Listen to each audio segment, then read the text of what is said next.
화요일 새벽 기도에 오신 여러분들을 주님의 이름으로 환영합니다. 오늘 우리에게 주시는 하나님의 말씀은 신약성경 요한일서 5장 13절부터 21절까지의 말씀입니다. 요한일서 5장 13절부터 21절까지의 말씀을 봉독하도록 하겠습니다. 내가 하나님의 아들의 이름을 믿는 너희에게 이것을 쓰는 것은 너희로 하여금 너희에게 영생이 있음을 알게 하려 함이라. 그를 향하여 우리가 가진 바 담대함이 이것이니 그의 뜻대로 무엇을 구하면 들으심이라. 우리가 무엇이든지 구하는 바를 들으시는 줄을 안즉 우리가 그에게 구한 그것을 얻은 줄을 또한 아느니라. 누구든지 형제가 사망에 이르지 아니하는 죄에 범하는 것을 보거든 구하라. 그리하면 사망에 이르지 아니하는 범죄자들을 위하여 그에게 생명을 주시리라. 사망에 이르는 죄가 있으니 이에 관하여 나는 구하라 하지 않노라. 모든 불의가 죄로되 사망에 이르지 아니하는 죄도 있도다. 하나님께로부터 난 자는 다 범죄하지 아니하는 줄을 우리가 아노라. 하나님께로부터 나신 자가 그를 지키심에 악한 자가 그를 만지지도 못하느니라. 또 아는 것은 우리는 하나님께 속하고 온 세상은 악한 자 안에 처한 것이며, 또 아는 것은 하나님의 아들이 이르러 우리에게 지각을 주사 우리로 참된 자를 알게 하신 것과 또한 우리가 참된 자 곧 그의 아들 예수 그리스도 안에 있는 것이니 그는 참 하나님이시요 영생이시라. 자녀들아, 너희 자신을 지켜 우상에게서 멀리하라. 아멘. 네, 여러분 박싱데이 휴일 잘 지내셨습니까? 주일에 광고 드린 것처럼 이 박싱데이 관계로 오늘은 그 교회 사무실이 열질 않습니다. 혹시 사무실에 볼 일이 있으신 분들은 내일 찾아주시거나 전화를 주시면 감사하겠습니다. 오늘 우리가 읽은 말씀은 요한일서의 마지막 말씀입니다. 이 오늘 말씀에는요, 사실 좀 이렇게 전체적으로 어떻게 되는 건지를 파악하기가 좀 쉽지가 않은데요. 대체적으로 이제 기도에 대한 가르침이 좀 나오고 있고 그 외에 몇 가지 주제들이 나오고 있습니다. 많은 학자들은요, 이 13절 같은 경우에는 어제 본문의 결론이다라고 그렇게 생각을 합니다. 매일 성경은 이제 13절을 뒤에다 붙여놓은 이유가 좀 옛날에 이제 성경 해석 관점에서 그렇게 한 것 같아요. 그래서 예를 들어서 1950년대에 편찬됐던 RSV 성경 같은 경우에는 이 뒷부분을 13절부터 시작을 합니다. 그런데 이제 오늘날의 학자들은 대부분 이제 이 13절은 앞에 단락의 결론이다라고 그렇게 생각을 합니다. 왜냐하면 앞에서 주로 이제 생명과 영생에 대한 이야기를 하다가 마무리를 짓고 있는 말이기도 하고요. 또 이 13절의 문구를 딱 읽어보시면 서신의 마무리 문구거든요. 내가 하나님의 아들의 이름을 믿는 너희에게 이것을 쓰는 것은 너희로 하여금 너희에게 영생이 있음을 알게 하려 함이라. 이게 이제 전형적인 마무리 문구고, 또 한 가지는 이와 비슷한 이제 마무리 문구가 어디에 있느냐 하면 요한복음 20장 끝부분에 있습니다. 그래서 이제 요한복음 같은 경우도 21장이 아마 요한복음 20장에서 일단 한번 마무리가 된 다음에 나중에 추가된 것이다라고 이렇게 부록이다라고 생각들이 많이 되고 있고요. 또 오늘 이 요한일서 같은 경우도 13절까지 해서 원래 요한일서가 끝났고 그 뒤에 이제 14절 이하의 본문이 부록처럼 들어간 것이다 라고 그렇게 이제 생각들을 합니다. 보시면 마지막에 19절 20절 보시면 내용이 앞의 내용하고 잘 연결이 안 되고요.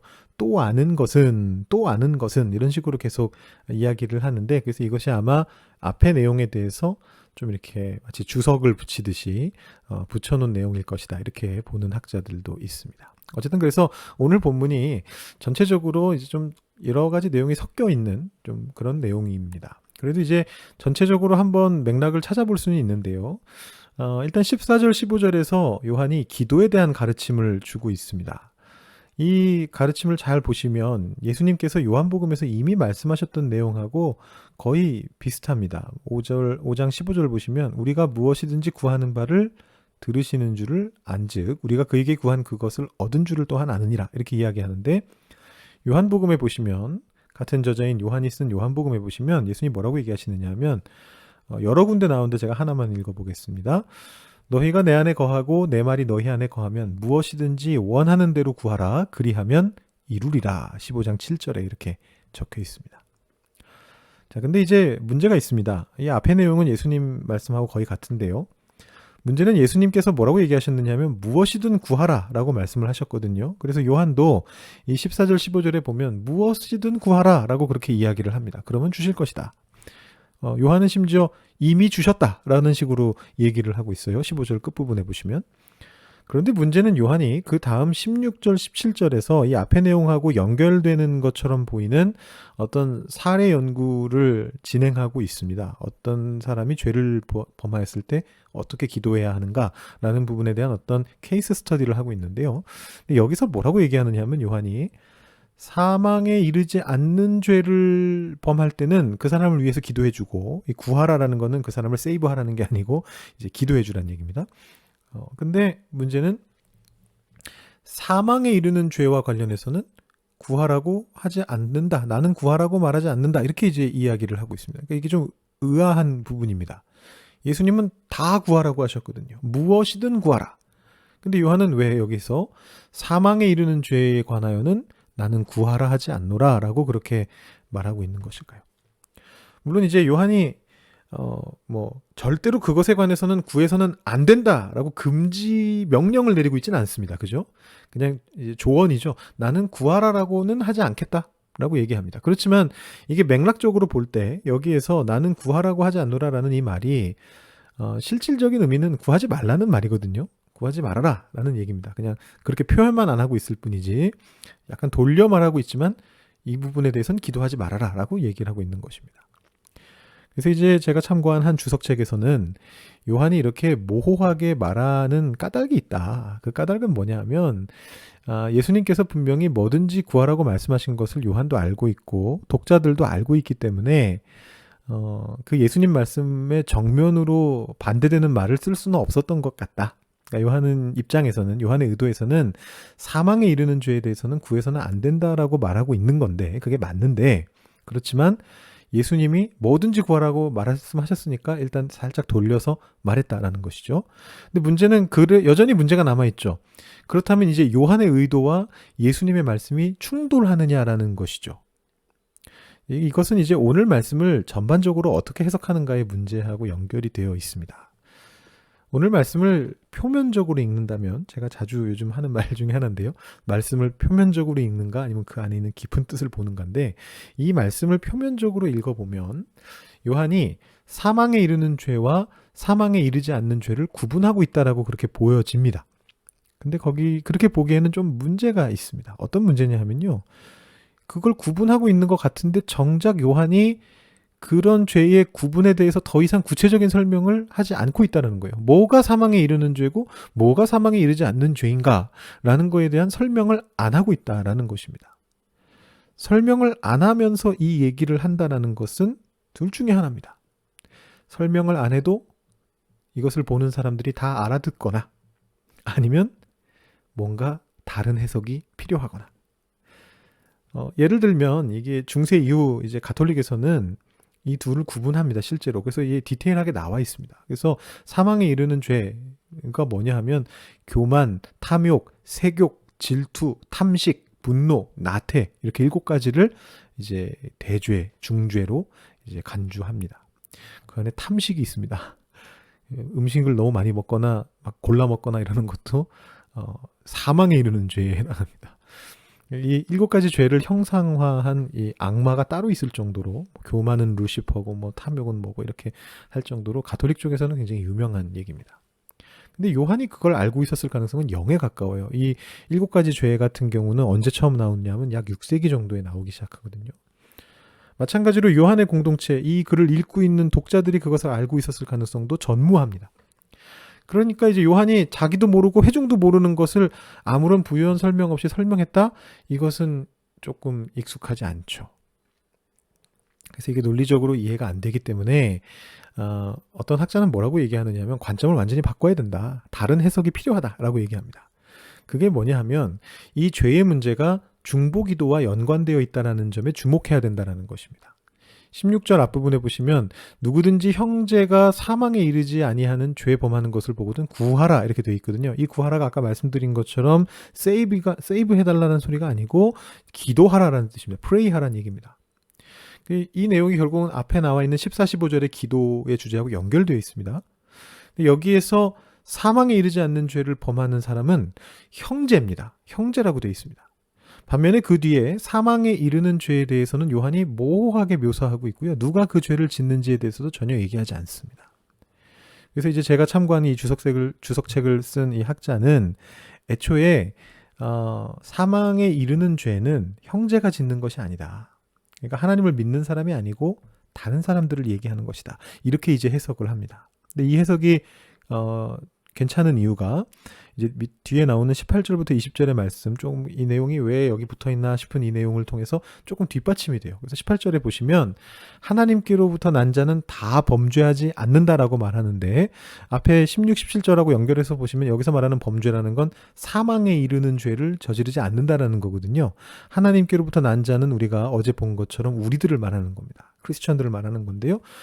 그래서 이 내용을 앞의 내용과 연결해서 해석해 본다면 하나님을 믿는 자는 사망에 이르는 죄를 범하지 않는다. 그런 뜻이 되죠. 또 이제 19절에 보시면 우리가 하나님께 속하고 세상은 악한 자 안에 처해 있다. 이 얘기도 우리가 4장부터 계속 얘기했던 얘기인데 이 19절이 아무 맥락 없이 단편적으로 여기 쓰여진 게 아니라면 16절에 나오는 이 사망에 이르는 죄와 사망에 이르지 않는 죄, 이것을 얘기하는 것이라고 볼 수가 있습니다. 하나님께 속한 자는 사망에 이르지 않는 죄를 짓고 하나님께 속하지 않는 악한 자 안에 있는 자는 사망에 이르는 죄를 짓는다라고 해석할 수 있다는 것이죠. 결국 요약해 본다면 하나님께로부터 난 자들, 곧 하나님을 온전히 제대로 믿고 있는 사람들은 사망에 이르는 죄를 범하지 않는다라고 해석할 수 있다는 것입니다. 그런 자들을 볼 때, 즉 요한의 공동체 안에 속해 있었던 바로 그 형제들, 형제 자매들이 죄를 짓는 모습을 보거든 그 죄는 종류가 무엇인지 중요하지 않고요. 그 죄를 그가 회개할 수 있게끔 옆에서 중보 기도를 해주라는 것이 요한의 의도라고 보는 것이고요. 이게 아마 이 오늘 본문을 요한일서 전체의 맥락과 또 오늘 본문의 이 내용 안의 맥락 안에서 잘 해석해주는 해석이다라고 볼 수가 있습니다. 반면에 사망에 이르는 죄를 범하는 자들은 그 요한이 정확하게 묘사하지 않고 있지만 아마도 하나님을 모르는 존재. 근데 이것이 단순히 하나님을 전혀 모르는 이방인들일 수도 있겠지만 이 요한일서의 다른 전체적인 맥락 안에서 본다면 요한을 반대해서 요한의 공동체를 깨트리고 이 요한의 공동체로부터 나간 그 사람들을 말한다라고 해석할 수가 있습니다. 그러니까 이제 요한이 봤던 사망에 이르는 죄를 짓는 사람들은, 이것은 물론 추측의 영역입니다만, 요한의 공동체를 이미 벗어나서 요한의 치리권을 벗어난 사람들이고, 그렇기 때문에 그 사람들에 대해서는 할 수 있는 게 없는 거죠, 요한이. 예수님께서 말씀하신 모든 것을 구하라는 기도의 원칙을 벗어나 버린 사람들이기 때문에 그들이 알아서 할 일이고, 요한이 아무것도 할 수 없는 상황이 되었다라고 그렇게 이제 해석을 하는 것입니다. 이러한 해석이 이제 신약 성경 전체의 맥락과도 어울리는데요. 신약 성경에 나타나는 다시 되돌릴 수 없는 중죄가 몇 번 나타나는데 자주는 안 나옵니다만 대체로 그 맥락이 배교의 맥락에서 나오고 있습니다. 이 요한의 반대자들이 단순히 공동체를 깨트린 것에 그치지 않고 어떤 명백한 이단적 사상을 가지고 배교에 가까운 어떤 그런 잘못을 저지른 상황이었다면 요한이 그들은 사망에 이르는 죄를 지은 것이고 우리가 그들을 위해 기도해 줄 수 있는 게 없다라고 말하는 것도 어느 정도 이해가 됩니다. 이런 해석이 그럴싸한데요. 뭐 여러 가지 가능한 해석 중에 하나일 뿐이고요. 어느 정도 추정이 섞여 있습니다. 성경 말씀 그 자체인 건 아니고요. 다만 이러한 해석이 우리를 도와줄 수 있는 부분이 있습니다. 그게 뭐냐 하면 오늘 말씀이 전체적으로 기도에 대한 것인데 우리가 어떤 마음을 가지고 기도해야 하는가. 특별히 요한이 가르쳐 왔던 대로 다른 사람들을 사랑하는 삶을 살아가는 데 있어서 남을 위해서 기도할 때 어떤 마음으로 중보해야 하는가를 알려주고 있다라는 것이죠. 오늘 우리가 요한일서의 마지막 파트에서 이 기도에 대한 특별히 이 중보 기도에 대한 중요한 가르침을 얻게 됩니다. 우리는 기도할 수 있다. 그리고 그 기도를 통해서 우리는 사망에 이르는 죄를 짓지 않고 회개의 길을 갈 수 있고 그것을 통해 영생의 길을 갈 수 있고 그것을 나뿐만 아니고 우리 공동체 안에 있는 다른 사람들을 위해서 중보해주면서 다 같이 그 길을 걸어갈 수 있다는 것입니다. 오늘 말씀대로 여러분 담대하게 기도하면서 나아가시면 좋겠습니다. 하나님의 뜻대로 무엇이든지 구하면 그것을 들어주신다라고 오늘 말씀에 나와 있습니다. 그것이 우리의 담대함이거든요.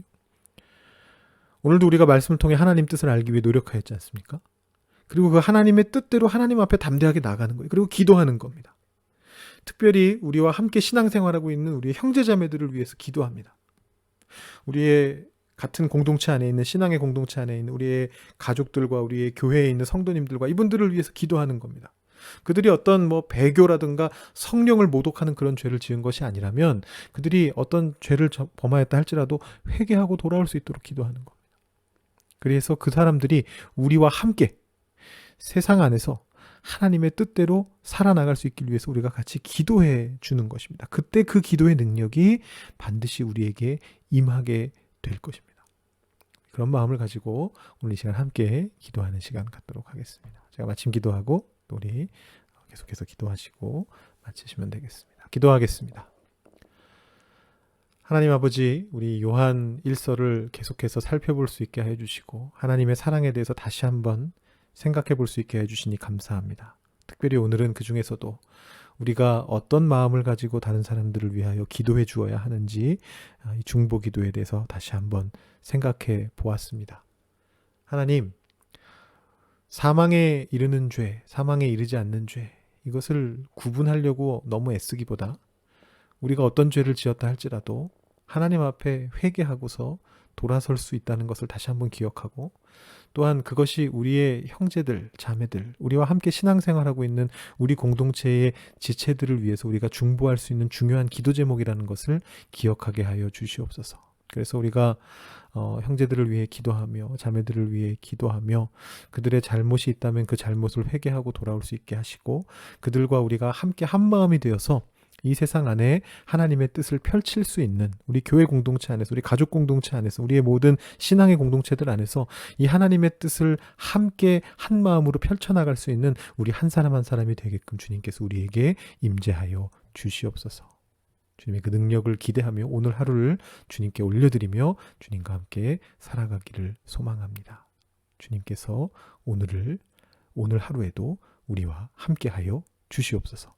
감사드리며 예수님의 이름으로 기도드립니다. 아멘. 오늘도 주님 안에서 다시 한번 승리하시는 삶을 살아가실 수 있기를 바랍니다.